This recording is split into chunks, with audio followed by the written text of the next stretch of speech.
65세 이상이시거나 나이 든 부모님을 모시고 살 계획이 있으시다면 이 이야기를 끝까지 들어주세요. 어쩌면 여러분의 삶에서 가장 중요한 결정을 바꿔줄 수 있는 이야기일지도 모릅니다. 제 이름은 정순자이고 올해 74살입니다. 지금부터 들려드릴 이야기는 과장도 드라마도 아닙니다. 바로 제 인생 이야기입니다. 병도 외로움도 아닌 훨씬 더 위험한 것, 바로 오해된 선회 때문에 제 삶이 소나기에서 미끄러질 뻔했습니다. 모든 것은 3년 전 제 인생의 사랑이자 남편이었던 박인호가 세상을 떠나면서 시작됐습니다. 우리는 거의 50년을 함께 살았고 서울 도봉구의 작은 집에서 자녀들을 키우며 생일을 축하하고 상실에 눈물 흘리고 함께 나이 들어가는 법을 배웠습니다. 장례식 다음날 새벽 늘 하던 대로 눈이 떠졌습니다. 커피 2잔을 내리고 라디오를 조용히 틀어놓은 채 무심코 말을 꺼냈습니다. 인호씨, 오늘은 빵 드실래요? 아니면 토스트요? 그제야 깨달았습니다. 이젠 혼자라는 걸. 그 후 며칠은 마치 허공에 떠있는 느낌이었습니다. 텔레비전 앞에 앉아 있었지만 아무것도 보이지 않았고 손에 든 참머그잔만 기억납니다. 옷을 갈아입는 것도 힘겨웠습니다. 마당엔 낙엽이 수북했고 화분의 꽃들도 저처럼 말라가고 있었습니다. 홀로 남겨진다는 건 소리 없이 찾아오는 공백이지만 안에서부터 천천히 삶을 비워갑니다. 아이들이 걱정하기 시작했습니다. 큰딸 나경이는 마포에서 남편 준호와 손주들 민지와 도윤이와 함께 살고 있었고 매일 전화를 걸어왔습니다. 엄마 점심 드셨어요? 야근 챙기셨어요? 이번 주말에 우리 집에 올래요? 저는 괜찮다고 했지만 사실은 아니었습니다. 숨 쉴 때마다 가슴이 아팠고 피부도 아팠고 삶 전체가 아팠습니다. 어느 날 오후 욕실에서 나오다 발을 헛디뎌 살짝 넘어진 일이 있었는데 별일 아닌 듯 날씨 얘기하듯 나경이에게 말해버렸습니다. 전화기 너머로 조용하던 딸이 말했습니다. 엄마 이대로 두고 보기 싫어요. 우리 집에 와요. 혼자 있으면 무슨 일 생길까봐 무서워요. 근데 괜히 짐 되는 거 아닐까? 짐이라니요? 엄마는 우리 엄마예요. 함께 있어주는 게 고마운 일이죠. 그때부터였어요. 가족, 이웃, 약국에 미정씨까지 모두 입을 모아 말했습니다. 정숙씨 진짜 복 받으셨어요. 요즘 누가 부모님을 모시고 살아요. 아이들도 곁에 있고 훨씬 좋을 거예요. 심지어 주치의도 말했습니다. 정숙 어르신 연세에 혼자 지내시는 건 위험합니다. 누군가 곁에 있는 게 제일 중요해요. 다들 저를 위하는 말이었기에 반박할 수 없었습니다. 결국 집을 팔았고 시세보다도 싸게 넘겼습니다. 가구 화분 액자도 나눠주고 책 몇 권, 사진 몇 장, 재봉틀 하나, 그리고 누구에게도 의미 없지만 저만의 추억이 담긴 작은 상자 하나만 챙겼습니다. 나경이에게 함께 살겠다고 말했을 땐 그녀는 전화기 너머로 울었습니다. 엄마 후회 안 하실 거예요. 우리 모두에게 새로운 시작이 될 거예요. 그날 밤 익숙한 마당에 앉아 따뜻한 차 한 잔을 들고 오래된 유자나무를 바라봤습니다. 해마다 조금씩 휘어진 그 나무처럼 저도 그렇게 살아온 것 같았습니다. 이젠 새로 시작할 때일까? 지난 시간을 내려놓을 때일까? 예전에 인호 씨가 말한 게 떠올랐습니다. 정수가 나이 드는 게 문제가 아니야. 문제는 사람들이 널 더 이상 쓸모없는 사람처럼 대하는 거지. 그땐 이해 못했는데 지금은 뼈저리게 알겠습니다. 때론 가장 큰 실수는 가장 좋은 의도에서 시작되니까요. 딸과 함께 사는 건 겉으론 사랑이고 새로운 시작이며 든든한 울타리처럼 보입니다. 책을 포장하며 떨리는 손을 바라보며 저는 스스로에게 그렇게 되뇌었습니다. 다들 좋다는데 분명 좋은 거겠지. 나경이는 철저하게 준비했지요. 사위 준호 씨는 서재를 비워 제 방으로 바꾸었고 민지와 도윤이는 할머니 환영해요라는 귀여운 그림을 그려 붙였습니다. 따뜻했고 감동적이었고 하지만 진심은 아니었습니다. 이사는 4월의 흐린 토요일에 이뤄졌습니다. 도봉동 골목을 떠나며 마음 한켠을 떼어내는 기분이었습니다. 경로당 이웃들과 마지막 인사를 나눴고 인호 씨가 나경이 태어났을 때 심었던 뒷마당 유자나무를 한 번 더 바라봤습니다. 마른 가지 하나를 잘라 가방에 넣었지요. 마치 귀한 물건처럼. 마포은 분비는 버스 유모차 탄 강아지들 노트북으로 가득한 카페들로 북적였고 완전히 다른 세상이었습니다. 나경이는 두 팔 벌려 저를 반겼고 준호 씨는 미소 지으며 짐을 내려주었습니다. 모든 것이 완벽해 보였지요. 새 방은 집 안쪽 깊숙한 곳에 있었고 창문 없이 하얀 천장 채광창만 있는 작은 공간이었습니다. 엄마 새 침대랑 허리 안 아프게 의자도 준비했어. 나경이가 자랑스레 말했고 옷장은 엄마 전용이에요. 준호 씨도 덧붙였습니다. 저는 고마움을 전하며 웃었지만 마음 한구석이 조용히 오그라들었습니다. 방 안은 페인트 냄새와 새 가구 냄새로 가득했고 제 물건이라곤 오래된 편지가 든 나무 상자 하나뿐이었습니다. 화분도 사진 액자도 따뜻한 빛을 내는 스탠드 하나조차 없었지요. 모든 것이 새 것이었고 모두 그들의 것이었습니다. 저는 그 안에 맞춰야 하는 사람이었습니다. 처음 며칠은 마치 신혼여행 같았습니다. 나경이는 저를 부엌으로 부르며 말했죠. 엄마가 만든 돈가스가 제일 맛있잖아. 도윤이는 자기 전에 동화책을 읽어달라고 했고 민지는 그림을 보여주며 제 반응을 기다렸습니다. 마치 일요일 오후 드라마 속 한 장면처럼 느껴졌고 저는 스스로 다짐했습니다. 잘 적응하면 괜찮을 거야. 시간만 조금 지나면은 괜찮아질 거야. 하지만 적응이란 단순히 새로운 집에 익숙해지는 게 아니라 선택하지도 설명도 받지 못한 역할을 받아들이는 것이었습니다. 거절하면 마음 없는 사람처럼 보이니까요. 두 번째 주부터 나경이는 음식 준비를 도와줄 건지 묻지 않았고 대신 장보기 목록을 메모지에 남겼습니다. 엄마, 이거 좀 사다 주실래요? 교통카드는 충전해뒀어요. 처음엔 도움이 되는 기분이 좋아 산책 삼아 장 보러 나가는 것도 즐거웠습니다. 강남대로를 따라 시장 바구니 끌고 걷다 보면 과일 노점상도 반갑고 신문 파는 아저씨와 인사도 하고 옛날처럼 마트 앞에서 초코파이를 하나 사 먹기도 했습니다. 하지만 그 기분은 오래가지 않았습니다. 도움은 곧 당연한 일로 바뀌었고 부탁은 어느새 의무가 되었습니다. 엄마 점심은 하셨어요. 나 회의 급해서요. 도윤이 학교 좀 데려다 줄 수 있어요. 준호가 늦고 나도 화상통화 있어요. 세탁 좀 부탁드릴게요. 애들 교복이 밀렸어요. 그렇게 저는 점점 제 일과를 잃어갔고 다른 사람들의 시간표에 끼워 맞춰 움직이는 존재가 되었습니다. 저는 30년 넘게 고등학교에서 문학을 가르치던 교사였지만 어느 순간부터 밥 짓고 다림질하고 아이들 등하교 챙기는 사람이 되어 있었습니다. 언제나 준비되어 있는 존재 정해진 시간도 없이 대가도 없이 누구도 제 안부를 묻지 않는 그런 사람이요. 불평하지 않았지만 창문도 없는 그 방에서 문을 닫고 나면 밤마다 조용히 울었습니다. 때로는 분노로, 때로는 수치심으로. 도대체 나는 언제 세상에서 내 자리를 잃은 걸까요? 어느 금요일 국수 삶을 물 올려두고 기다리던 중 나경이가 통화하는 소리가 들렸습니다. 응, 우리 엄마랑 같이 살고 있어. 진짜 편해. 다 해결돼. 그 말을 듣는 순간 몸이 굳었습니다. 다 해결돼. 저는 손님도 사랑받는 어머니도 아니었습니다. 그냥 무급 직원, 톱니바퀴 하나였던 겁니다. 말을 꺼내봤습니다. 나경아, 나 가끔은 내가 짐처럼 느껴져. 엄마 왜 그런 말을 해? 우린 엄마를 사랑하잖아. 더 뭘 바래? 그게 더 괴로웠습니다. 사랑이라는 이름의 덫. 다정한 말투 속에 울고 싶은 감정을 숨겨야 하는 건 오히려 더 힘들었습니다. 그들의 말에선 늘 제가 예민한 사람, 별것 아닌 걸로 힘들어하는 사람처럼 느껴졌습니다. 그저 조금의 공간을 원한 건데, 그냥 잠시라도 제 얘기를 듣고 싶었던 건데, 쉬고 싶었던 건데 말이죠. 다음 주 일요일 점심 설거지를 하고 있을 때 준호가 다가와 웃으며 말했습니다. 정숙 어머님, 혹시 손님용 욕실 좀 닦아주실 수 있어요? 친구들이 와서요. 저는 얼어붙은 채로 그를 바라봤습니다. 준호 씨, 저는 아이들 할머니예요. 청소 도우미가 아닙니다. 그는 머쓱한 웃음을 지으며 말했습니다. 에이, 그렇게 받아들이지 마세요. 어머님은 늘 뭐든 잘 도와주시잖아요.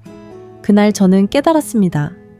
문제는 그들의 행동이 아니라 제가 그걸 허용했다는 사실이었습니다. 제 시간을 내어주었고 제 생각을 감췄고 과하게 반응한다고 스스로를 꾸짖었습니다. 저는 제 존재를 스스로 흐리게 만든 겁니다. 그리고 점점 그게 당연하다고 믿기 시작했던 거죠. 그날부터 저는 날짜를 세기 시작했습니다. 두려움이 아니라 깊은 슬픔이었습니다.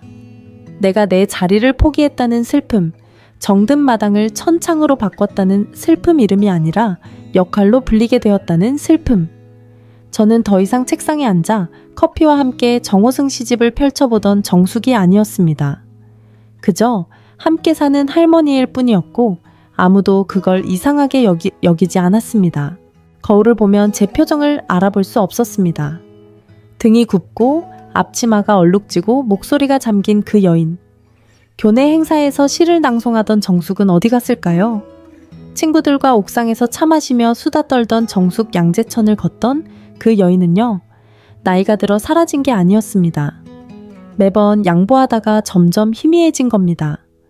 자유의 반대는 감옥이 아니라 바로 이 투명한 존재였습니다. 투명한 존재였습니다. 어느 날 아침 부엌을 쓸다가 예전에 교직에 있을 때 잡지에서 읽었던 문장이 문득 떠올랐습니다. 당신이 다른 사람들의 인생에서 차지하는 자리는 당신이 받아들이는 만큼이다. 저는 너무 많이 받아들였던 겁니다. 하지만 그때는 몰랐습니다. 과거에서 걸려온 한 통의 전화가 저를 깨우게 될 줄은. 작아 보이지만 마음을 조금씩 갉아먹는 일이 있습니다. 창문 하나 없는 제 방은 결국 제 안의 상태를 그대로 닮아가고 있었습니다. 방은 깨끗했고 가구도 새 것이었지만 숨 쉴 틈도 온기도 저다운 흔적도 없었습니다. 밤이 되면 천장에 있는 하얀 사각형 창으로 들어오는 희미한 빛만 보일 뿐이었고 새소리도 거리의 소음도 아침 커피 향도 들어오지 않았습니다. 오직 고요함과 답답함만이 있었습니다. 함께 가져온 건 40년 넘게 써온 재봉틀이었습니다. 벽 앞 작은 책상에 놓고 싶었지만 나경이는 늘 바쁜 미소로 말했습니다. 엄마 공간이 부족하니까 잠깐 옷장에 넣어둘래요. 그래서 넣었습니다. 애쓰더 사진이 담긴 상자도 가져왔습니다. 한 장쯤 벽에 걸까 했지만 준호는 조심스레 말했습니다. 우리 이미 인테리어 다 해놨어요. 미니멀한 느낌 유지하고 싶어요. 저는 아무 말 없이 사진들을 협탁 서랍에 넣었고 그 서랍을 닫으며 제 안의 어떤 부분도 함께 닫혔습니다. 한동안은 그냥 적응의 문제라고 믿으려 했습니다. 초반엔 다 힘들지 시간이 필요하지. 하지만 그건 향수가 아니었습니다. 상실이었습니다. 창문을 열 권리 제 음악을 틀 자유 먹고 싶은 걸 고를 선택권 모두 잃은 겁니다. 뉴스조차 제가 좋아하는 게 아니라 그들이 좋아하는 채널이었습니다. 매일 아침 6시 반이면 일어나 아이들 아침을 준비했습니다. 도윤이는 초코우유 민지는 잼 바른 토스트를 좋아했죠. 저는 원래 집에서 직접 구운 빵에 따뜻한 차를 마셨지만 이제는 그럴 시간조차 없었습니다. 아이들이 옷을 입을 동안 설거지를 하고 등교하면 집을 쓸고 오전 중엔 나경이가 냉장고에 붙여둔 메모대로 장을 봤습니다. 현미쌀 잊지 마세요. 준호는 글루텐 프리 중이니까요. 처음엔 바쁘다는 게 좋았고 무언가에 도움이 된다는 착각에 안도했지만 점점 알게 됐습니다. 이건 제 시간을 내어주는 게 아니라 제 존재 자체가 교체되는 과정이라는 걸요. 어느 화요일 아이들 방에서 옷을 개던 중 냉장고에 붙어있던 그림 하나가 눈에 들어왔습니다. 나무와 강아지, 그리고 앞치마를 두른 인물이 그려져 있었고 밑에는 이렇게 쓰여 있었습니다. 모든 걸 돌보는 할머니 정숙. 저는 멍하니 그 글자를 바라봤습니다. 모든 걸 돌보는, 그게 지금의 제 모습이었을까요? 제가 가진 전부였을까요? 경계를 세우려 할 때마다 보이지 않는 벽에 막혔습니다. 엄마 필요한 거 있음 말씀하세요. 하지만 막상 말하면 또 그 얘기야. 엄마 다 갖고 계시잖아. 우리가 잘 챙겨드리는데 왜 그래요? 그들의 사랑은 조건이 있는 사랑이었고 마음을 때리는 일 없이도 사람을 지치게 했습니다. 어느 날 하루 종일 지친 끝에 용기 내어 말했습니다. 나경아, 나 요즘 나만의 공간이 없는 것 같아. 그녀는 휴대폰에서 눈을 들고 한숨을 쉬며 말했습니다. 엄마, 왜 그런 말을 해? 엄마는 우리 가족이에요. 그런 말 하지 마세요. 그리고 다시 화면을 내려다봤습니다. 그 창문 없는 방은 이제 단지 공간이 아니었습니다. 제 삶을 비추는 상징이었습니다. 살아있었지만 햇빛은 없었고 숨쉬었지만 제 공기는 아니었습니다. 어느 날 오후 가져온 에두아르도 갈레아노 책을 꺼내 읽어보려 했습니다. 하지만 집중이 되지 않았습니다. 자리를 잡을 때마다 누군가 무언가를 부탁했습니다. 엄마, 도윤이 샤워하라고 좀 해줘요. 밥 좀 같이 해줄래요? 은행 가야 하니까 수도공 기다려줄 수 있어요?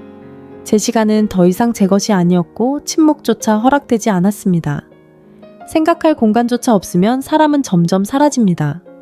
감옥엔 쇠창살이 필요 없습니다. 그냥 문을 닫고 고요히 있을 권리만 빼앗겨도 됩니다. 가장 아픈 건 그 부탁들이 모두 너무 자연스럽게 이루어진다는 사실이었습니다. 거절할 수 없는 분위기, 말하지 못하는 무게. 악에는 없었지만 그렇다고 덜 아픈 건 아니었습니다. 침대에 앉아 스스로에게 묻곤 했습니다. 혹시 내가 이기적인 걸까? 지금 가진 것에 만족해야 하는 걸까? 그래도 지붕도 있고 식사도 있고 귀여운 손주들도 있고 따뜻한 집도 있잖아. 그런데 그 대가가 너무 컸습니다. 어느 날 밤 오래된 집 도봉구의 옛집에서 꿈을 꾸었습니다. 빨래를 널고 있는데 인호가 마당 의자에 앉아 신문을 읽고 있었습니다. 식물들이 있었고 햇살이 가득했고 바람이 불었습니다. 저는 울면서 잠에서 깼습니다. 인호 때문이 아니었습니다. 그 꿈속의 여자가 더 이상 존재하지 않아서 눈물이 났습니다. 그리고 그날 모든 것이 바뀌는 작은 일이 일어났습니다. 거창한 깨달음도 큰 소리도 아니었습니다. 누구에게나 평범하게 보일 순간이었습니다. 복도를 쓸고 있던 중 거실에서 준호가 말했습니다. 어르신, 어디 계세요? 나경이가 대답했습니다. 아마 또 뭐 하고 계시겠지. 항상 뭔가 하고 있잖아. 어르신?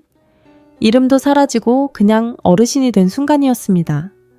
침대 끝에 앉아 숨을 깊게 들이쉬었고 몇 달 만에 머릿속이 또렷해졌습니다. 이대로는 안 되겠다. 여자는 조용히 무너집니다. 주변은 눈치채지도 못한 채 그날 밤 저는 잠들지 못했습니다. 천장에 있는 사각창을 올려다보며 결심했습니다. 다시 창문을 열 방법을 찾아야겠다고. 정말 그렇습니다. 도움과 이용당하는 것 사이엔 아주 얇은 선이 있습니다. 처음엔 안 보이지만 깨닫는 순간엔 이미 그 선을 넘어버린 상태죠. 처음 몇 달간은 제가 하는 모든 일이 감사받았습니다. 엄마 점심 너무 맛있어요. 엄마 없으면 우린 어떻게 해요? 진짜 천사 같아요. 하지만 그 말들은 점점 사라지고 아무도 말하지 않는 기대가 되었습니다. 제가 요리하고 쓸고 늘 돌보는 건 당연한 일이 되었고 가장 무서운 건 아무도 직접 부탁하지 않는다는 점이었습니다. 당연히 할 거라 믿는 겁니다. 제가 하지 않으면 뭔가 어긋난 공기, 말없는 불편함이 흘러왔습니다. 수요일 허리가 아프고 두통이 심했던 날 저는 일부러 요리를 하지 않았습니다. 12시 40분 나경이가 저를 보며 말했습니다. 엄마 아무것도 안 했어요. 저는 대답했습니다. 오늘은 몸이 좀 안 좋아서. 그녀는 크게 한숨을 쉬며 말했습니다. 그럼 배달시켜야겠네. 근데 다음엔 미리 말해줘요. 우리 일정 있으니까. 제 상태는 묻지도 않고 따뜻한 차도 없고 좀 쉬세요. 한마디도 없었습니다. 그녀는 그저 휴대폰을 들어 배달 앱을 열었습니다. 그날 오후 아이들이 숙제하는 사이 저는 세탁실 창가에 혼자 앉아 있었습니다. 30년 동안 일했던 고등학교가 떠올랐고 길에서 마주칠 때 반갑게 안아주던 제자들의 모습이 떠올랐습니다. 그리고 생각했습니다. 나는 어떻게 이렇게까지 되었을까? 더 이상 엄마도 할머니도 정숙도 아닌 그냥 모든 걸 해결하는 사람. 인호와 함께였을 때 우리에겐 암묵적인 약속이 있었습니다. 제가 요리하면 그는 설거지를 했고 제가 빨래를 널면 그는 다림질을 했습니다. 우리는 번갈아가며 서로를 도왔고 서로를 바라보았고 서로를 존중했습니다. 이제 모든 것이 다른 사람들 중심으로 돌아갔습니다. 그들의 일정, 그들의 필요, 그들의 급한 일들이 우선이었고 제 급함은 단 한 번도 우선이 된 적이 없었습니다. 어느 날 준호가 감기에 걸렸습니다. 열이 나고 콧물이 흐르고 온몸이 처졌습니다. 저는 밤새 곁에서 간호하며 2시간마다 천을 재고 이마에 찬 수건을 올려주었습니다. 아침에 나경이에게 말했습니다. 오늘은 준호 학교 안 가는 게 좋을 것 같아. 그녀는 노트북에서 눈도 떼지 않고 대답했습니다. 여기서 엄마랑 있을 수는 없어. 중요한 회의가 있어. 중요한 회의. 마치 제가 겪고 있는 건 아무 의미 없고 제가 할 일은 오직 지시를 기다리는 것뿐이라는 듯 말입니다. 평소처럼 받아들였지만 그날 아침은 조용히 눈물을 흘리며 아침을 차렸습니다. 피곤해서도 아이 때문도 아닌 제 자신 때문이었습니다. 이제는 쉬고 싶다는 권리조차 제 것이 아니란 생각이 들었기 때문입니다. 그들은 많은 걸 요구하지 않았습니다. 단지 제가 원하느냐고는 아무도 묻지 않았을 뿐이었습니다. 또 다른 날 가족 저녁 식사 중 용기 내어 한마디 했습니다. 민지야, 너무 오래 휴대폰 보면 눈이 아파. 조금 내려놓는 건 어때? 그 말을 들은 준호는 웃지도 않는 웃음으로 말했습니다. 각 집마다 방식이 있는 거죠. 나경이는 부드럽지만 날카로운 말투로 말했습니다. 엄마, 요즘은 시대가 달라졌어요. 그런 건 이해 못하실 거예요. 저는 아무 말도 하지 않았습니다. 나도 책을 읽고 자료를 찾고 자식들을 키운 경험도 너희보다 많으는데 하고 싶은 말은 삼켰습니다. 도착한 이후로 모든 걸 삼켜왔으니까요. 그날 밤 창 없는 방의 문을 닫으며 제 안에 있는 무언가가 또 한 번 꺼지는 느낌이 들었습니다. 바람에 흔들리는 촛불처럼 꺼지지는 않았지만 힘이 없는 빛처럼 잠도 제대로 오지 않게 되었습니다. 새벽마다 심장이 벌렁거리거나 속이 꽉 막힌 기분으로 몇 번이나 깼습니다. 새벽 3시 저는 침대에 앉아 하얀 사각형 천장을 보며 생각했습니다. 나는 누구지? 더 이상 바닥일 수 없다고 생각했던 어느 날 진짜로 저를 깨우는 일이 벌어졌습니다. 민지 생일 파티를 준비하던 날이었습니다. 손님은 15명. 제가 먼저 나서서 초코볼과 카스테라 롤을 만들겠다고 했습니다. 허리가 끊어질 듯 아픈 상태로 초콜릿을 저으며 서 있는데 준호가 부엌에 들어와 말했습니다. 정숙 어머님, 이따 손님 화장실도 좀 닦아주실 수 있죠? 저는 멈췄습니다. 그를 바라보며 말했습니다. 준호 씨, 저는 아이들 할머니지 청소부가 아니에요. 그는 마치 제가 큰 실례라도 한 것처럼 당황한 표정을 지었습니다. 죄송해요. 그냥 항상 다 해주시니까. 그 말이 가슴을 찔렀습니다. 항상 다 해주시니까. 그 순간 진실이 또렷하게 보였습니다. 저는 도움을 받고 있는 게 아니었습니다. 그냥 쓰이고 있었던 겁니다. 사랑이 편리함으로 변하면 존중은 선택사항이 됩니다. 그날 밤 모두가 잠든 뒤 저는 홀로 설거지를 했습니다. 자정 가까운 시간 제 발은 돌처럼 무겁고 등은 마치 마라톤을 뛴 사람처럼 아팠습니다. 물을 잠그고 싱크대에 몸을 기댄 채 울었습니다. 인호의 장례식 이후로 처음 느껴보는 깊은 울음이었습니다. 제가 두고 온 집 정원, 은퇴자들 가르치던 바느질 교실, 독서 모임, 저의 자유를 떠올리며 울었습니다. 무엇보다도 제 자신을 지워버린 저 자신에게 눈물이 났습니다. 사람은 자기 이름을 잊어서 사라지는 게 아닙니다. 매일매일 다른 사람의 선택에 따라 살게 되면 그렇게 사라지는 겁니다. 아무도 저를 없애지 않았습니다. 제가 스스로 가장자리로 밀려 떨어지는 걸 허락했던 것입니다. 어느 아침 볼펜을 찾으려고 서랍을 열었을 때 인호가 예전에 소설 아이디어를 적던 낡은 수첩을 발견했습니다. 그 안에 줄이 그어져 있던 한 문장이 있었습니다.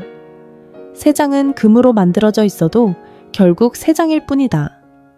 그 문장은 마치 제 영혼을 내리치는 손바닥 같았습니다. 저는 지금 금으로 된 세 장 속에 살고 있었습니다. 편리하고 세련되고 기능적인 세 장이지만 열쇠도 없고 의지도 사라진 그런 세 장 속에 정해진 운명은 가끔 소리치지 않고 속삭입니다. 그 속삭임은 한 통의 전화로 다가왔습니다. 평소처럼 부엌에 있었던 어느 평범한 오후 점심을 다 차려내고 조리대를 닦고 있을 때 낯선 번호로 전화가 걸려왔습니다. 잠시 망설였지만 왠지 모를 예감에 녹색 버튼을 눌렀습니다. 정순자 할머니이신가요? 네, 접니다. 안녕하세요, 정순자 선생님. 저 불광동 주민센터의 최미영이에요. 기억나실지 모르겠네요. 제 심장이 잠깐 멈추는 듯 했습니다. 물론 기억하고 말고요. 최미영 씨는 불광동 성인문예교육 프로그램의 담당자 중 한 분이었고 저는 거기서 10년 넘게 노인분들께 글을 가르쳤습니다. 함께 어르신들 손을 잡고 처음 읽기를 도왔던 동료였죠. 최미영 씨 정말 반가워요. 잘 지내셨어요? 네, 뭐 그럭저럭요. 그런데 제가 드릴 말씀이 좀 슬퍼요. 혹시 김만수 어르신 기억하세요? 저는 얼떨결에 자리에 앉았습니다. 김만수 어르신은 제가 가장 아꼈던 수강생 중 한 분이었어요. 70이 넘어서 처음 글자를 배우겠다고 오신 분이었고 손녀가 보내준 편지를 직접 읽고 싶다고 말씀하셨던 게 아직도 생생합니다. 네, 무슨 일이 있었나요? 며칠 전에 돌아가셨는데 돌아가시기 전 마지막으로 꼭 연락을 드려달라고 하셨어요. 선생님 덕분에 인생이 바뀌었다고요? 정말 그렇게 말씀하셨어요. 전 아무 말도 못하고 제 숨소리만 들리고 있었습니다. 편지를 남기셨는데 읽어드려도 될까요? 부탁드려요. 최미영 씨의 목소리는 시작부터 떨렸습니다. 사랑하는 정순자 선생님께 제 이름을 읽는 법을 가르쳐 주셔서 감사합니다. 다시 시작하는 게 늦지 않았다는 걸 알려주셔서 감사합니다. 지금은 손녀가 보내준 동화를 읽을 수 있게 됐습니다. 저는 이제야 진짜 어른이 된 기분입니다. 선생님은 선생님이 아니에요. 한 줄기 빛이십니다. 영원한 존경을 담아 김만수 드림. 저는 손으로 입을 가린 채 눈물을 멈출 수 없었습니다. 슬퍼서가 아니었어요. 누군가가 저를 기억해줬다는 그 사실 하나로 울었습니다. 어딘가에 제가 잃어버렸다고 생각했던 그 사람이 여전히 존재한다는 걸 알게 되었기 때문입니다. 김만수 어르신을 위한 눈물이 아니었어요. 저 자신을 위한 눈물이었어요. 그는 감사한 마음으로 떠났고 저는 살아있지만 사라진 듯 존재하고 있었던 거죠. 그 전화는 제 안에 남아있던 작은 불씨를 다시 피워 올렸습니다. 그 어떤 하얀 천창도 집안일도 무심한 시선도 꺼뜨릴 수 없었던 그 불씨가요. 그날 밤 다른 식구들이 거실에서 드라마를 보는 사이 저는 창문 없는 방 안에 조용히 들어와 몰래 적어두던 노트를 꺼냈습니다. 아무도 그 노트가 있는지 모릅니다. 그리고 이렇게 썼습니다. 나는 여전히 정순자다. 나는 아직 존재한다. 단지 그걸 다시 기억해야 할 뿐이다. 그날 이후로 나는 전에는 보이지 않던 것들이 하나둘씩 눈에 들어오기 시작했다. 단순히 맡겨지는 일만이 아니라 나를 지워가는 말들이었다. 엄마 이것 좀 도와줄래요? 엄마 집에 계시니까 이것도 해줄 수 있지 엄마. 맛있는 거 좀 해줘. 그건 도움이 아니었다. 내가 원해서 하는 게 아니라 묻지도 않고 나를 계속 바쁘게 만드는 방식일 뿐이었다. 나는 불편함을 주기 싫어 계속 수능했지만 내 안에는 작은 씨앗이 하나 생겨났다. 잃어버렸다고 생각한 걸 다시 찾는데 늦은 건 아니야. 며칠 뒤 이도윤이를 학교에서 데리고 오는 길에 근처 공원 벤치에 함께 앉았다. 따뜻한 오후였다. 나무들은 노란 잎으로 가득했고 도윤이는 과자를 먹고 있었다. 아이들이 뛰노는 걸 바라보다가 도윤이가 물었다. 할머니 옛날에 선생님이었지. 그래 맞아. 진짜로 어른들한테 글자를 가르쳤어. 도윤이의 입겐 초콜릿이 묻어 있었다. 응, 자기 이름조차 읽지 못하던 어르신들도 만만했단다. 그럼 지금은 왜 안 해? 나는 목이 메었다. 잊고 있었다. 다시 하면 안 돼. 그 질문은 내 가슴을 따뜻하게 울렸다. 8살짜리 손자가 내게 가능성을 상기시켜줬다. 나는 미소 지었다. 아마도 그래. 이제는 다시 시작할 때인 것 같아. 그날 밤 꿈에 박인호 할아버지가 나왔다. 우리는 책방에 있었고 그는 붉은색 표지의 책 하나를 가리키며 나를 부드럽게 바라봤다. 당신이라면 할 수 있어. 그의 표정은 그렇게 말하고 있었다. 나는 가슴이 두근거리면서도 평온한 기분으로 눈을 떴고 결심을 내렸다. 다시 가르치고 다시 살아가기로. 방법도 시기도 몰랐지만 분명 해내기로 마음먹었다. 깊은 결심은 조용히 찾아온다. 허락이 아닌 용기가 필요하다. 다음날 아이들이 숙제하고 나경이 화상회의 중일 때 나는 다시 최미영 씨에게 전화를 걸었다. 미영 씨, 나 정순자예요. 다시 가르치고 싶어요. 살아있다는 걸 느끼고 싶어요. 잠깐의 정적, 그리고 정말 기뻐요. 정 선생님 기다리고 있었어요. 인생을 바꾸는 결심이 가장 어려운 건 아닙니다. 정말 어려운 건 그 결심을 가장 가까운 사람들 앞에서 지키는 일입니다. 전화 통화를 하고 정확히 일주일 후 진심으로 쓸모있다고 느낀 그 날들 끝에 나는 거실 소파에 앉아 한 장의 종이를 들고 있었다. 마포구 성산동 주민센터 근처 원룸 전셋집 광고였다. 크진 않지만 내 공간. 나경이 노트북을 든 채 거실로 들어왔다. 엄마, 그거 뭐 보고 있어? 나는 그녀를 바라보며 또렷하게 말했다. 이제 다시 혼자 살 거야. 부동산에도 얘기했어.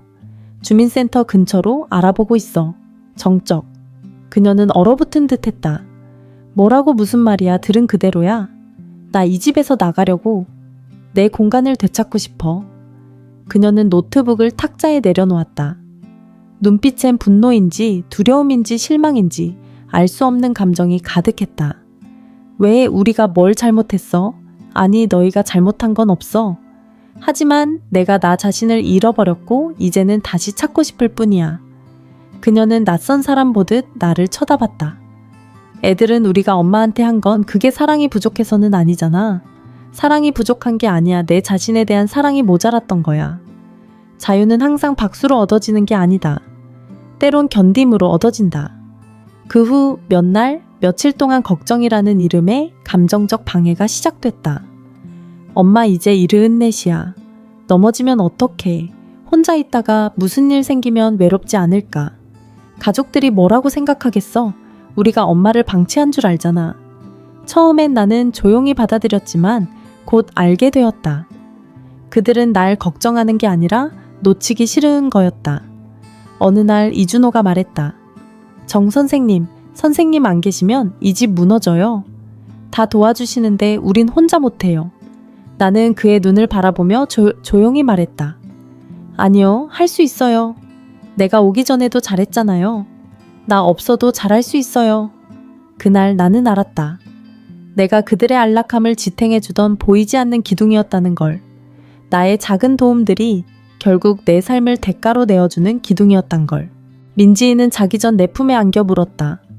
할머니 왜 가려고 해? 우리가 부족해? 나는 그녀의 머리를 다정하게 쓰다듬으며 말했다. 다른 사람을 잘 사랑하려면 먼저 자신을 사랑해야 해. 내 사랑하는 아가야. 우리는 함께 울었지만 나는 결정을 바꾸지 않았다. 그들에게 허락받을 필요는 없었다. 내가 내게 허락하면 되는 거니까. 드디어 성산동 원룸 계약서에 사인했을 때 마지막 폭풍이 몰아쳤다. 나경이 노크도 없이 방으로 들어왔다. 혼자서 계약했어. 우리한텐 아무 말도 없이 내 인생에 대해 결정할 권리가 있어. 하지만 우리 같이 살잖아. 이건 모두에게 영향을 줘. 그 순간 나는 조용하지만 단호하게 터뜨렸다. 몇 달 동안 내게도 다 영향을 줬어. 그런데 아무도 내가 괜찮았는지 물어보지 않았어. 그냥 내가 밥하고 청소하고 돌보는 걸 당연히 더 여겼지. 이젠 드디어 나를 위해 무언가를 하고 있어. 그녀는 침대 끝에 앉았다. 눈에 눈물이 고여 있었다. 이해가 안 돼. 우리가 잘 대해주지 않았어. 나는 그녀의 손을 잡고 말했다. 당신들은 날 쓸모있는 엄마로 대해줬지 한 사람으로는 아니었어. 나는 더 이상 나 자신이 아니었고 하나의 역할이었을 뿐이야. 그녀는 아무 말도 하지 않았고 오랜만에 내 말을 진심으로 들은 것 같았다. 그 후 며칠은 감정의 전쟁이었다. 애들이 슬퍼해. 우리가 한 걸 무시하는 거야. 우리를 버리는 거야. 이기적이야. 하지만 예전에 심리학 강연에서 들은 한 문장이 힘이 됐다. 경계선을 세우는 건 이기심이 아니라 자기 보호다. 어느 토요일 오후 나는 박나경에게 전화를 걸었다. 나경아, 나 부탁 하나만 할게. 이사할 때 쓸 용달차 알아봐 줄래? 뭐 이사가 진짜야? 그 어느 때보다 확실해. 엄마 제정신이야. 그때 나는 알았다. 나이 든 여자가 자립을 원하면 미친 사람 취급받는다는 걸. 나는 지금 누구보다 맑은 정신이야. 나는 나를 선택하는 거야. 그는 아무 말 없이 전화를 끊었다. 때로 가장 큰 혁명은 이제 그만이라고 말하는 것이다. 마지막 일주일은 감정이 뒤섞인 시간이었다. 아이들은 작별 메시지를 그렸고 나경은 계속 설득하려 했고 이준호는 거의 말을 안 했다. 하지만 나는 흔들리지 않았다. 매일 밤 잠이 더 잘 왔다. 이삿날 상자들을 용달차에 올리며 나는 내 물건들이 하나씩 제자리를 찾는 느낌을 받았다. 재봉틀책, 사진들, 나를 기억하게 해주는 모든 것들. 나경이 나를 꼭 안고 울었다. 나도 울었다. 하지만 그것은 패배의 눈물이 아니라 다시 태어나는 눈물이었다. 자유는 항상 아픈 것이 아니다. 때로는 안도감을 준다. 파티도 작별 인사도 없었다. 단지 모든 걸 주고 난 후 이제는 내 차례라고 말할 용기를 낸 한 노년의 여인만 있었다. 내 새로운 집은 크지 않았다.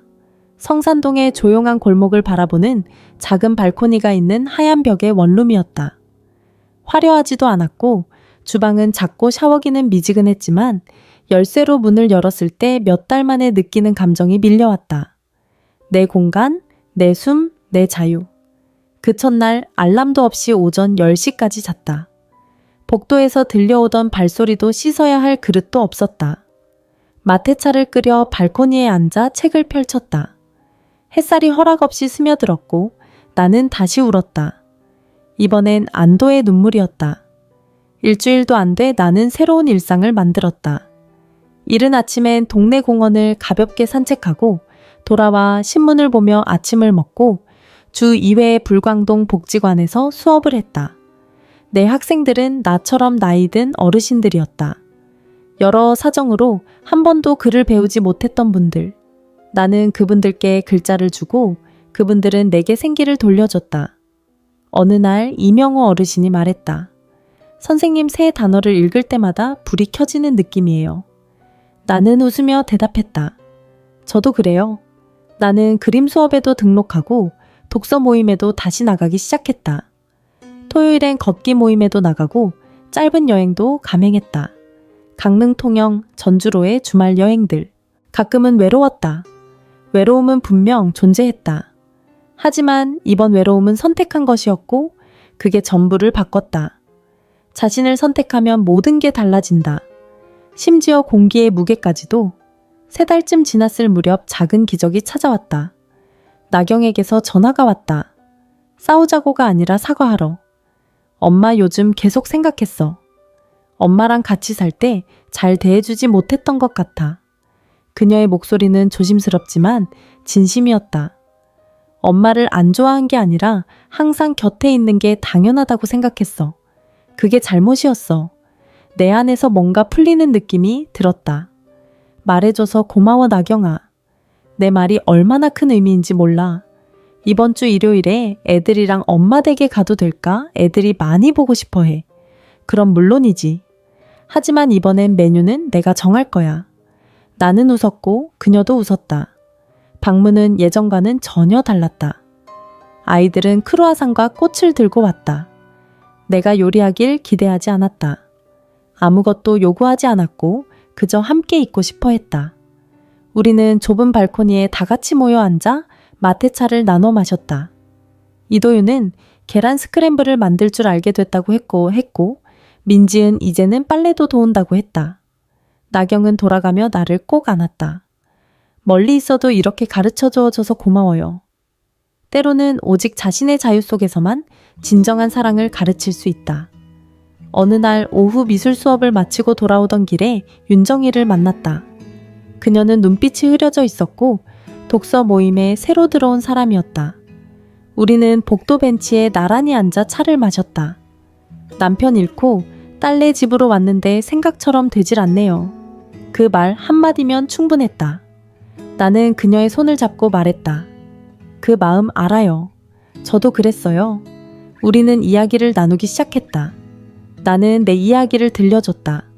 좋았던 부분도 힘들었던 부분도 지금의 새로운 삶도. 그녀는 아픔과 희망이 섞인 표정으로 들었다. 그녀의 눈에서 나는 내가 잃어왔다가 되찾은 걸 보았다. 힘이었다. 정희는 내 친구가 되었고 나중엔 동행이 되었다. 그녀는 자신만의 공간을 찾기 시작했고 자신이 누구였는지를 기억해냈다. 그녀가 다시 피어나는 모습을 보며 나는 나의 이야기를 바깥에서 바라보는 듯한 감정을 느꼈고 아주 단순하지만 깊은 깨달음을 얻었다. 나의 이야기는 누군가에게 영감이 될 수 있다는 것. 자기 목소리를 가진 여자는 문제가 아니라 조용한 혁명이다. 6개월이 지났다. 허리 통증은 사라졌고 나는 등을 곧게 펴고 웃었다. 나는 집보다 더 소중한 무언가를 되찾았다. 내 인생의 주인공이 될 권리였다. 자식들은 나를 더 존중했고 손주들은 내 말에 귀를 기울였으며 나는 나 자신을 더 자주 용서했다. 심지어 이준호도 어느 날 전화를 걸어 물었다. 정순자 어머님, 어떻게 그렇게 모든 걸 잘 챙기세요? 저희는 매일 정신이 없어요. 나는 몇 가지 조언을 해줬지만 이렇게도 덧붙였다. 지금은 내가 내 시간을 내 방식대로 써. 누가 시켜서가 아니라. 잠시 정적이 흐르고 그는 조용히 웃었다. 저도 한번 그렇게 해봐야겠네요. 어떤 분들은 제게 이렇게 물으세요. 혼자 나오신 거 후회하지 않으세요? 저는 조용히 미소 짓고 대답합니다. 아니요, 저는 떠난 게 아니라 제 자신을 다시 찾아낸 겁니다. 혹시 지금 이 영상을 보고 계신 당신이 스스로를 잃어버린 것 같고 누군가에게 쓰이고 있는 것 같고 마치 투명인간처럼 느껴진다면 꼭 이 말을 전하고 싶습니다. 지금이라도 늦지 않았습니다. 진심으로 그렇습니다. 80이든 70이든 60이든 나이는 아무 상관없습니다. 누군가가 이제 그만하면 충분하다고 말한다 해도 그건 그 사람의 기준일 뿐입니다. 중요한 건 당신이 아직 살아있다는 사실입니다. 살아있는 한 우리는 선택할 수 있는 권리가 있습니다. 이제는 당신의 시간을 선택하세요. 누군가의 일정에 맞춰 살아가는 게 아니라 당신이 진심으로 원하는 하루를 시작하세요. 당신만의 평온을 선택하세요. 남의 기대에 얽매여 희생하는 삶이 아니라 당신 내면의 목소리에 귀 기울이는 삶으로 돌아가세요. 그리고 가장 중요한 것, 당신의 이름을 다시 부르세요. 정순자, 박영희, 김미정. 당신은 누군가의 어머니, 누군가의 할머니 이전의 당신입니다. 한 사람의 여성으로서 인생을 살아온 역사와 무게, 그 모든 존엄을 가진 존재입니다. 우리는 도와주는 사람, 남는 시간을 채워주는 사람이 아닙니다. 우리는 이야기의 주인공입니다. 깊은 상처도 품고 살아왔고 고요한 희망도 간직하고 있는 여전히 가치를 지닌 사람들입니다. 그리고 그 가치는 결코 나이로 닳거나 시간으로 사라지지 않습니다. 진짜 독립은 몇 살에 시작했는지가 중요하지 않습니다. 진짜 독립은 나는 나로 살아도 괜찮다 하는 숨을 다시 들이쉬는 그 순간부터 시작됩니다. 그 첫 호흡이 바로 당신의 인생을 다시 여는 열쇠가 됩니다. 혹시 누군가 당신의 나이를 듣고 믿지 못하며 멈춰 세운 적이 있나요? 몇 년은커녕 10년은 어려 보인다는 말을 들었을지도 모르죠. 처음엔 단순한 칭찬처럼 느껴질 수 있지만 어려 보인다는 것이 단순히 좋은 유전자나 피부 관리 때문만은 아니라면 어떨까요? 사실 그것은 훨씬 더 깊은 무언가를 나타내는 신호일 수 있습니다. 당신의 심리 상태와 사고방식, 그리고 살아온 선택들이 반영된 결과일지도 모릅니다. 실제로 나이보다 젊어 보이는 사람들에겐 공통적으로 나타나는 특정한 심리적 특징이 있으며 오늘 저는 그것을 밝히려 합니다. 만약 당신이 나이보다 어려 보인다는 말을 들어본 적 있다면 이 이야기에 집중해보세요. 그 이유를 알게 될 수도 있으니까요. 그리고 본격적으로 시작하기 전에 당신에 대해 조금 더 알고 싶습니다. 지금 이 영상을 보고 계신 당신은 몇 살이신가요? 그리고 어느 지역에서 시청 중이신가요? 댓글로 남겨주세요. 당신의 이야기를 읽는 것은 저에게 큰 기쁨이 될 것입니다. 당신이 나누어 주시는 삶의 경험 하나하나가 우리의 이 공간을 더욱 따뜻하고 가까운 곳으로 만들어줄 거라고 믿습니다. 그럼 이제 함께 시작해 볼까요? 당신 안에 꺾이지 않는 정신력. 혹시 이런 사람을 본 적 있으신가요?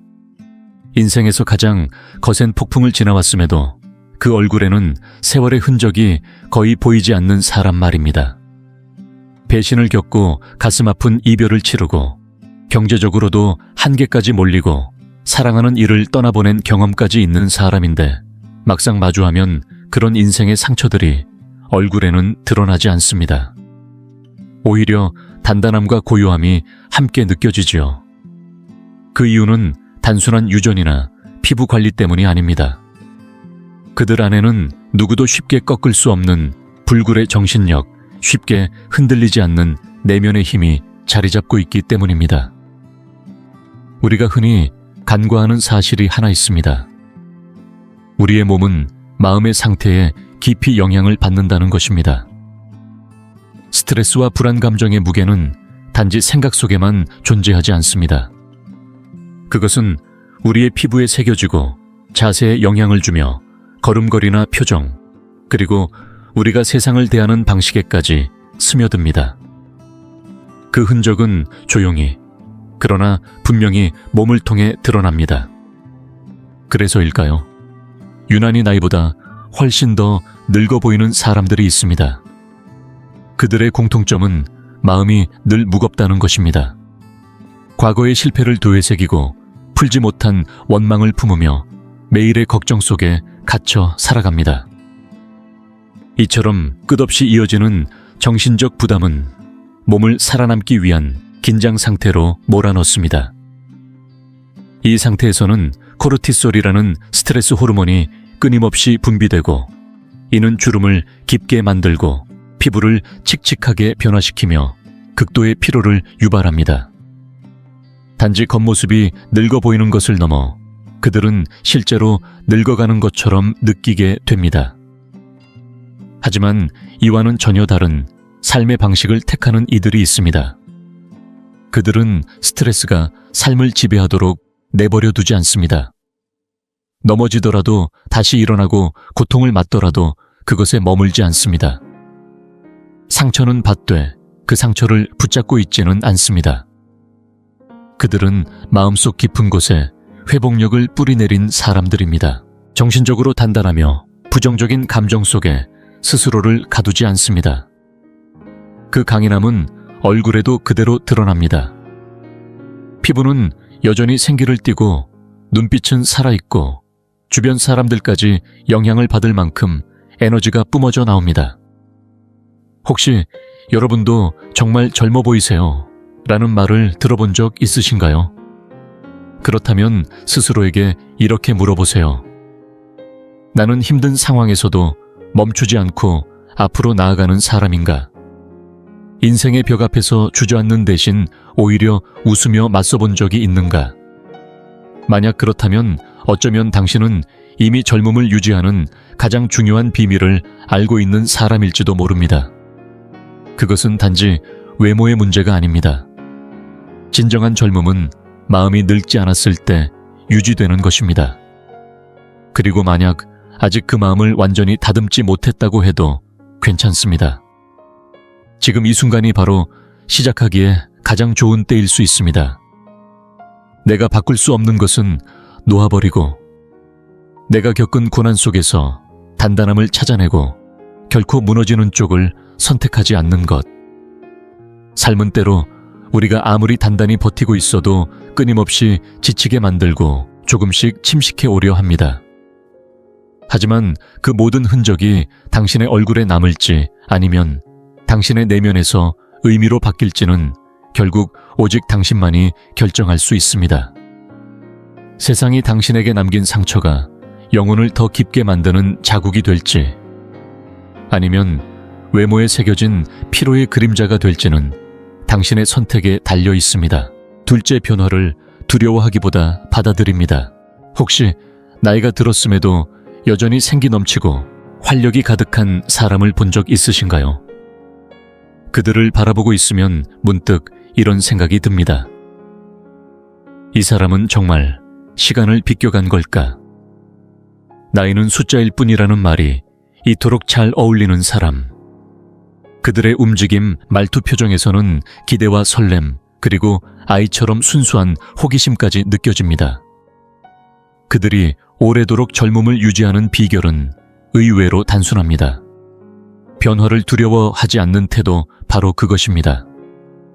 반면에 많은 이들은 나이가 들수록 새로운 것에 마음을 닫기 시작합니다.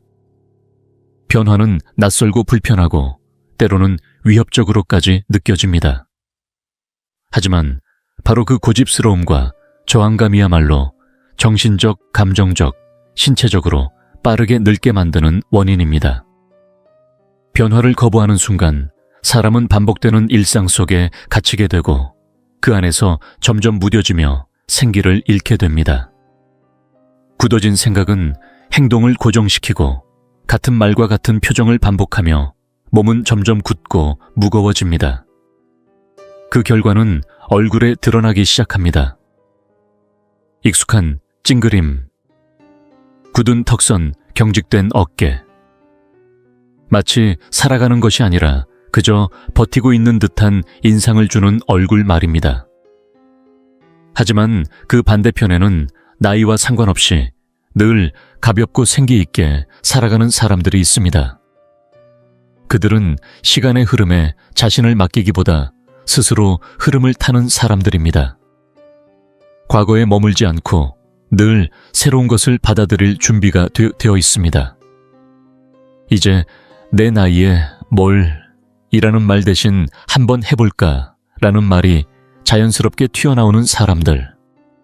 그들은 스스로를 배우는 사람으로 정의하며 매 순간을 성장의 기회로 삼습니다. 안전한 울타리를 벗어나 도전하고 익숙함보다 새로움을 선택하며 끊임없이 진화해 나갑니다. 이런 유연함은 단순히 마음의 건강만을 위한 것이 아닙니다. 과학적으로도 증명되어 있습니다. 새로운 기술을 배우고 낯선 아이디어를 탐색하며 지적으로 사회적으로 활발한 사람들은 뇌 기능이 더 오래 유지되고 몸도 더 건강하다는 연구 결과들이 있습니다. 즉, 변화에 열린 사람일수록 뇌는 더 또렷하게, 몸은 더 생기 있게, 마음은 더 가볍게 살아가는 셈입니다. 변화를 받아들이며 살아가는 사람들의 얼굴을 떠올려 보세요. 그들에게는 후회의 그림자가 드리워져 있지 않습니다. 오히려 무언가를 기대하는 듯한 반짝임이 눈가에 맺혀 있고 주름 사이로도 생동감이 흐릅니다.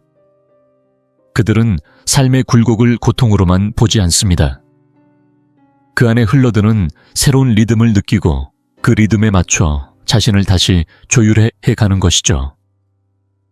혹시 누군가 저 사람은 나이보다 훨씬 젊어 보여 라고 할 때 그 이유가 궁금하셨다면 외모보다 먼저 그 사람의 변화에 대한 태도를 살펴보세요. 변화를 거부하고 과거에 머무는 사람은 안팎으로 빠르게 늙어갑니다. 반대로 삶의 흐름에 맞춰 유연하게 나아가는 사람은 몸과 마음 모두에서 젊음을 유지하게 됩니다. 진실은 단순합니다. 노화는 단지 나이의 문제가 아니라 변화를 어떻게 받아들이느냐에 대한 문제입니다. 변화를 거부하고 정체된 삶에 머문다면 몸은 현실보다 더 빠르게 무거워지고 마음은 이미 오래전에 늙어버릴 것입니다. 그러나 낯선 것을 두려워하지 않고 새로움의 마음을 여는 순간 우리는 생각보다 훨씬 더 가볍게 살아갈 수 있습니다. 그러니 이제 스스로에게 물어보세요. 나는 지금 어떤 태도로 변화와 마주하고 있는가? 새로운 길 앞에서 한 걸음 물러나고 있는가? 아니면 왜 안 돼? 라고 말하며 나아가고 있는가? 만약 당신이 여전히 세상에 대해 궁금해하고 배우고자 하는 마음을 품고 있다면 당신 안에는 이미 남들보다 젊게 살아갈 수 있는 강력한 무기가 자리하고 있는 것입니다. 그 무기는 바로 변화를 두려워하지 않는 용기, 그리고 그 안에서 성장하려는 의지입니다. 그리고 그것이야말로 사람들이 당신을 보고 비결이 뭐예요? 라고 묻게 만드는 진짜 이유일지도 모릅니다. 지금 이 영상을 계속 시청하고 계시고 저희가 나눈 이야기들이 정말 유익하다고 느껴지신다면 댓글에 숫자 2를 남겨주세요. 그 한 글자가 당신께서 여전히 저희와 함께하고 계시다는 따뜻한 신호가 되어 큰 힘이 됩니다.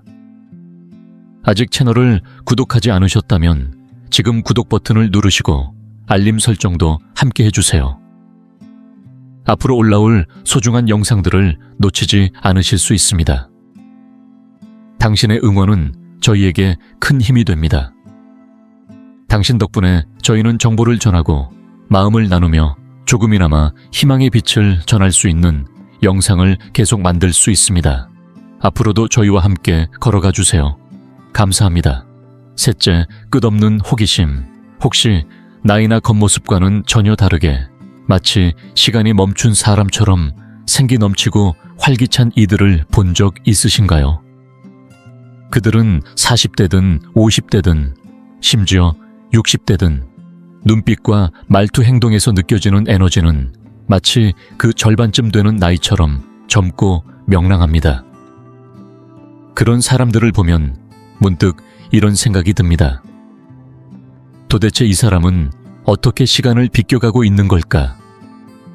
많은 이들이 그 이유를 좋은 유전자나 값비싼 피부 관리에서 찾으려 하지만 진짜 비결은 훨씬 더 깊은 곳에 있습니다. 그들의 젊음은 호기심, 바로 그 끝나지 않는 내면의 불꽃에서 비롯됩니다. 사람들은 흔히 젊음이라는 것을 외적인 모습에서만 찾으려 합니다. 하지만 진정한 젊음은 외모가 아니라 생각의 방식에서 시작됩니다. 질문을 멈추고 새로운 것을 배우기를 멈추는 순간 우리는 노화의 길로 들어서게 됩니다. 아무리 좋은 화장품을 써도 호기심을 잃은 마음은 몸까지 무디게 만들고 생기를 서서히 빼앗아 갑니다. 삶을 단조롭게 반복하고 익숙한 일상 속에서 새로운 자극 없이 살아가는 사람들. 그들은 예전엔 빛났던 에너지를 잃어버리고 맙니다. 그들의 어깨는 처지고 눈빛은 흐릿해지며 말투는 힘을 잃고 얼굴에는 생동감이 사라져 갑니다. 그들은 살아간다기보다 그저 존재한다는 느낌을 주죠. 이 모든 변화는 단지 나이 때문이 아니라 마음이 굳어졌기 때문입니다. 그와는 대조적으로 끝없이 호기심을 품고 살아가는 사람들은 전혀 다릅니다. 그들은 늘 배우고자 하고 더 알고 싶어 하며 세상과 사람, 그리고 자기 자신에 대해 질문을 멈추지 않습니다. 새로운 취미를 시도하고 깊이 있는 이야기를 나누며 기존의 생각조차 스스로 의심해보는 유연함을 가집니다. 이들은 삶을 부담이 아닌 모험의 연장선으로 받아들입니다. 이러한 호기심은 단지 머릿속을 깨우는 데서 그치지 않습니다. 그 에너지는 몸으로 퍼져나갑니다. 과학적으로도 증명된 사실이지요. 지속적인 정신자극은 뇌를 활성화시키고 인지 저하를 늦추며 심지어 노화의 속도를 늦추는 데에도 효과가 있습니다. 하지만 호기심이 주는 가장 강력한 변화는 전체적인 에너지의 전환입니다. 유난히 젊어 보이는 사람들을 가만히 들여다보면 그들에겐 공통적으로 특유의 빛남이 있습니다. 눈은 반짝이고 표정은 생동감 넘치며 말할 때는 어딘가 들뜬 듯한 기대가 느껴집니다. 이들은 삶을 흘러가는 것으로 보지 않고 계속해서 발견해야 할 대상으로 여깁니다. 그리고 이 마음가짐 하나만으로도 외적인 인상은 달라집니다. 몸은 마음을 따라 움직이기 때문입니다. 혹시 당신도 왜 이렇게 젊어 보이세요? 라는 말을 들어본 적 있으신가요? 그렇다면 스스로에게 조용히 질문해 보세요. 나는 여전히 세상에 대해 궁금해하고 있는가? 새로운 것을 배우는 즐거움을 느끼고 있는가? 습관대로 사는 것이 아니라 성장하기 위해 도전하고 있는가? 만약 그 질문들에 그렇다고 대답할 수 있다면 당신은 이미 젊음을 유지하는 가장 강력한 비밀을 손에 넣은 사람일지도 모릅니다. 그 비밀은 다름 아닌 마음속에 꺼지지 않는 호기심의 불꽃입니다. 진짜 젊음이란 살아온 횟수에 있지 않습니다.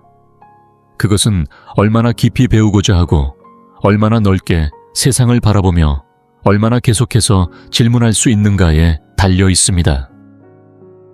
당신 안에 그 불꽃을 꺼뜨리지 마세요. 그 불꽃이 살아있는 한 세월은 절대 당신을 따라잡을 수 없습니다. 넷째 감정을 자연스럽게 표현합니다.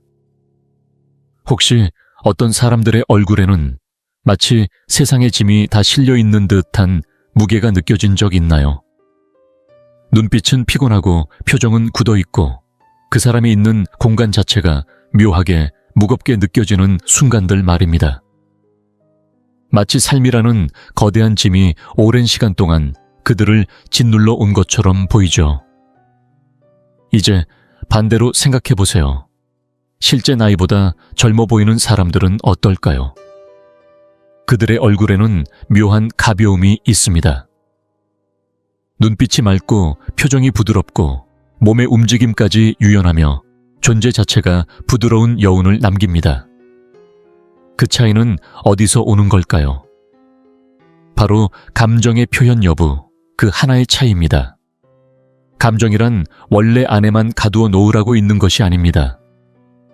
기쁨이든 슬픔이든 분노든 답답함이든 그것들을 억누르고 참고 또 삼키는 순간 몸속에는 말로 설명할 수 없는 긴장과 독성이 쌓이기 시작합니다. 이 감정의 독소는 서서히 신체에 전이되어 근육을 굳게 만들고 얼굴에는 깊은 주름으로 새겨집니다. 수년간 제대로 표현되지 못한 감정은 단지 마음속 무게로 남는 것이 아니라 겉모습까지 변화시키는 실질적 흔적이 됩니다. 감정을 억누르기만 하는 사람을 떠올려 보세요. 그들은 대체로 무표정하고 웃음도 울음도 절제하며 속마음을 쉽게 말하지 않습니다. 처음엔 강해 보일 수도 있지만 시간이 흐를수록 그 억눌린 감정은 몸에 큰 부담을 남깁니다. 스트레스 호르몬인 코르티솔은 상승하고 그 결과는 피부 탄력 저하, 에너지 소진, 면역력 약화로 이어집니다. 결국 그들의 얼굴은 나이보다 더 늙어 보이게 되고 원인은 유전이 아니라 말하지 못한 감정의 무게인 경우가 많습니다. 반면 나이보다 젊게 보이고 생기 넘치는 사람들은 다릅니다. 그들은 감정을 감추지 않습니다. 기쁠 땐 거리낌 없이 웃고 슬플 땐 눈물을 흘리며 괴로울 땐 누군가에게 털어놓습니다. 억지로 괜찮은 척하지 않고 스스로를 속이지 않습니다. 그들은 감정의 정직함을 통해 스스로를 해방시키는 사람들입니다. 이런 사람들의 얼굴에는 수십 년 동안 쌓인 긴장감이 느껴지지 않습니다. 표정은 살아있고 말투는 자연스럽고 존재 자체가 생동감으로 가득합니다. 감정을 건강하게 흘려보내는 이들은 그 어떤 고가의 제품보다 강력한 자연스러운 안티에이징 도구를 이미 갖고 있는 셈이죠. 실제로 감정을 솔직하게 표현하는 사람들은 그렇지 않은 사람들보다 스트레스 수치가 낮고 전반적인 신체 건강과 정신 건강 모두 더 우수하다는 연구 결과도 있습니다. 몸과 마음은 서로 분리된 존재가 아닙니다. 감정이 막히면 생각도 막히고 생각이 막히면 몸까지도 움츠러듭니다. 반대로 감정이 자유롭게 흐르면 마음은 가볍고 몸은 생기 있게 살아납니다.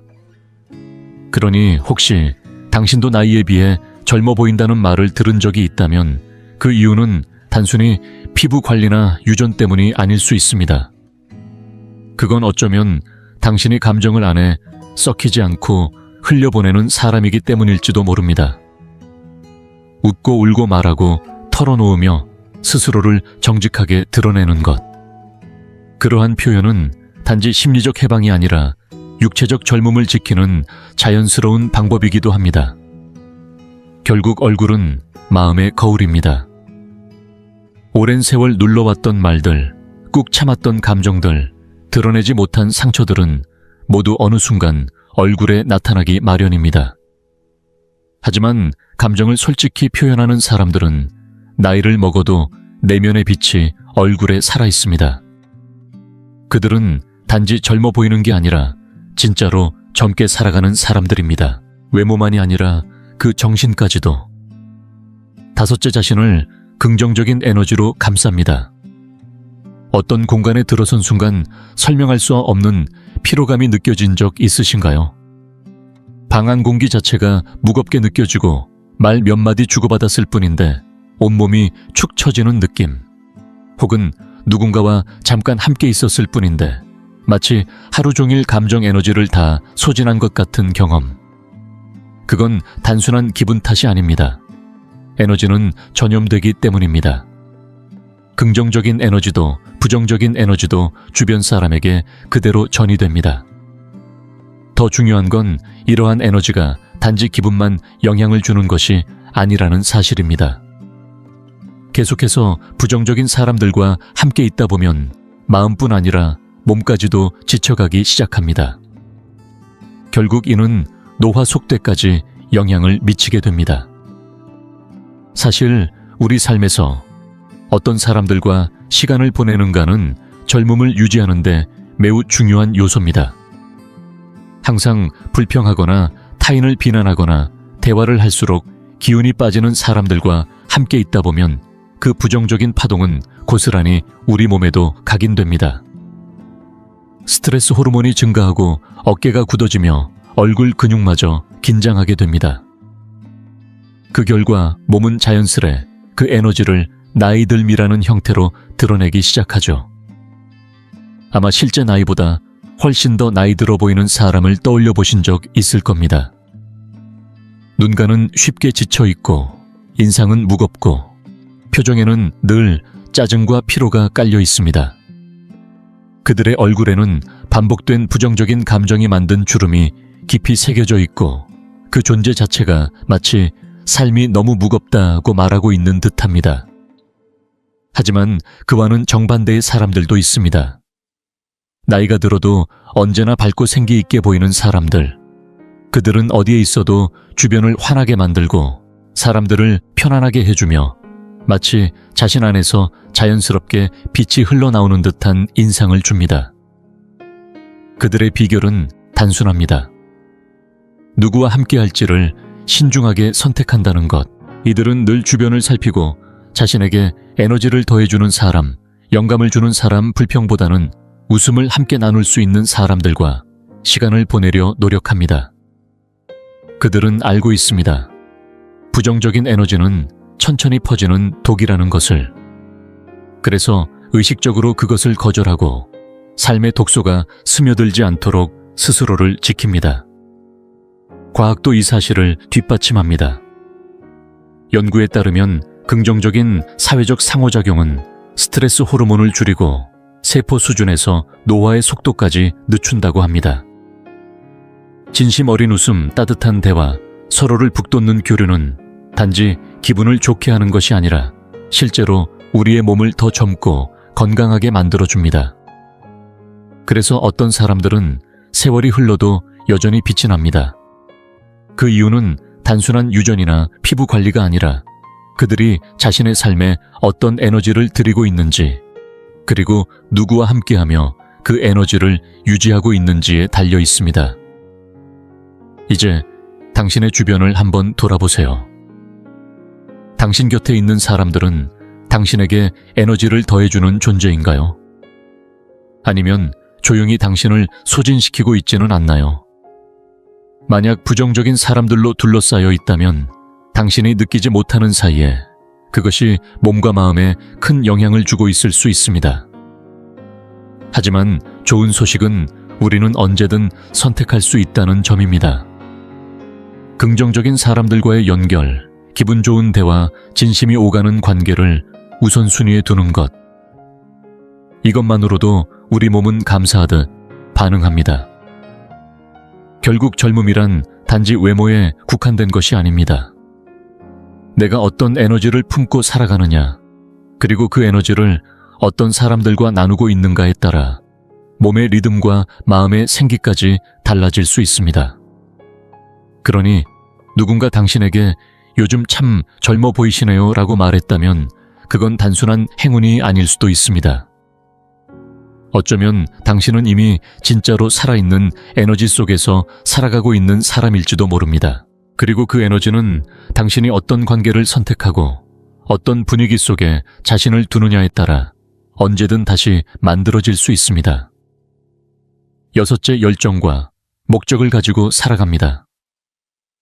어떤 사람을 보면 마치 삶에 지쳐버린 듯한 인상을 받을 때가 있다. 표정은 굳어있고 눈빛엔 생기가 없으며 자세조차 무겁게 느껴진다. 그들은 하루를 살아내는 것이 아니라 그저 버티고 있을 뿐이라는 느낌을 준다. 매일 반복되는 일상에 묶여 시간만 흘려보내고 특별한 이유 없이 아침을 맞이하고 별 감흥 없이 밤을 마주하는 그런 삶. 반면 어떤 사람들은 나이와 상관없이 눈빛이 살아있고 말을 할 때마다 주변의 공기까지 바뀌는 듯한 에너지를 발산한다. 꿈을 이야기할 때 반짝이는 눈 무언가를 창조하고자 하는 의지, 그리고 삶을 대하는 열정. 이 모든 차이는 열정과 목적, 그 두 단어에서 비롯된다. 아침에 눈을 뜨는 이유가 있는 사람은 그것만으로도 삶을 살아가는 태도가 다르다. 열정을 잃은 사람은 실제 나이보다 더 늙어 보이기 쉽다. 앞에 기대할 것이 없고 마음이 움직이지 않으면 정신은 둔해지고 표정은 굳으며 몸은 자연스럽게 생기를 잃는다.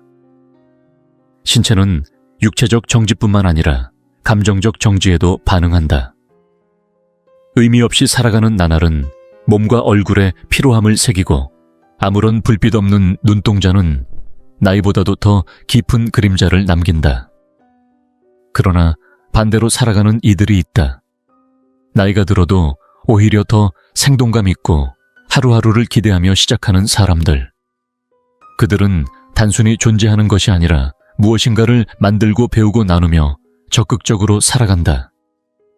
그 에너지는 외부에서 주입된 것이 아니라 스스로 만들어내는 힘이다. 그 열정은 걷는 방식, 말하는 톤, 그리고 사람을 대하는 태도에서도 분명히 느껴진다. 과학도 이를 뒷받침한다.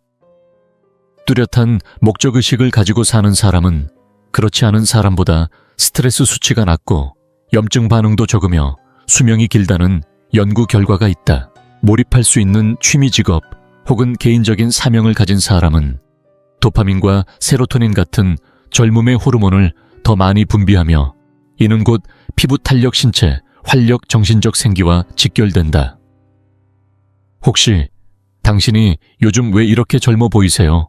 라는 말을 들어본 적이 있다면 그 이유는 단순히 좋은 기운 유전자 때문만은 아닐 것이다. 어쩌면 당신 안에 아직 식지 않은 열정이 있고 삶을 향한 분명한 목적이 있기 때문일지도 모른다. 그 무언가는 당신을 앞으로 나아가게 만들고 멈추지 않게 하며 몸과 마음을 동시에 젊게 만든다. 그러니 지금 당신에게 진짜 필요한 질문은 이것이다. 나는 단지 존재하고 있는가? 아니면 진심으로 살아가고 있는가? 일상이 지루하고 반복되고 의미 없는 습관만 남아있다면 그것은 단지 마음의 문제가 아니라 몸이 보내는 신호일 수도 있다. 그럴 때 필요한 것은 아주 작더라도 가슴을 뛰게 하는 하나의 이유, 나만의 불씨다. 그것이 있다면 우리는 다시 생기를 되찾을 수 있다. 목표가 있고 하고 싶은 일이 있고 나를 설레게 하는 무언가가 있다면 나이는 그저 숫자일 뿐이다. 진짜 젊음이란 몇 살을 살았느냐가 아니라 지금 얼마나 살아있다고 느끼는가에서 오는 것이다. 열정을 품고 목적을 따라가는 사람은 나이를 먹어도 결코 늙지 않는다. 일곱째, 과거를 놓아줍니다. 누군가의 얼굴을 봤을 때 그 안에 과거의 무게가 그대로 담겨 있는 것처럼 느껴진 적이 있으신가요? 눈은 멍하니 먼 곳을 바라보고 표정은 지쳐 있으며 전체적인 분위기마저 무겁게 가라앉아 있는 사람. 마치 아직도 빠져나오지 못한 기억 속에 갇혀 사는 듯한 인상. 사실 이는 단지 느낌이 아니라 진짜로 그 사람이 놓지 못한 과거의 흔적이 얼굴과 몸에 새겨진 결과일 수 있습니다. 후회, 원망, 죄책감 같은 감정은 단순히 마음만 아프게 하지 않습니다. 그런 감정은 몸의 긴장을 유발하고 스트레스를 높이며 결국 우리가 예상한 것보다 훨씬 빠른 속도로 노화를 불러옵니다. 과거는 무겁습니다. 풀지 못한 갈등 잊히지 않는 상처, 자꾸만 되풀이되는 실수의 기억. 그런 것들은 시간이 지나도 마음속에 그대로 남아 몸과 정신을 동시에 짓누릅니다.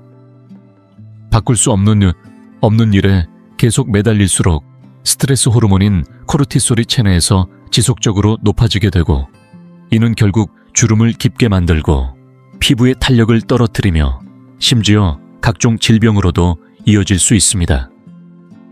과거의 분노와 미련을 품은 채 살아가는 사람들의 얼굴은 대체로 굳어있고 에너지가 빠져나간 듯 피곤해 보이며 삶이 그들을 철저히 고갈시킨 듯한 인상을 줍니다. 그리고 어쩌면 실제로도 그렇습니다. 삶은 그들에게서 빛과 생기를 조금씩 빼앗아 갔을지 모릅니다.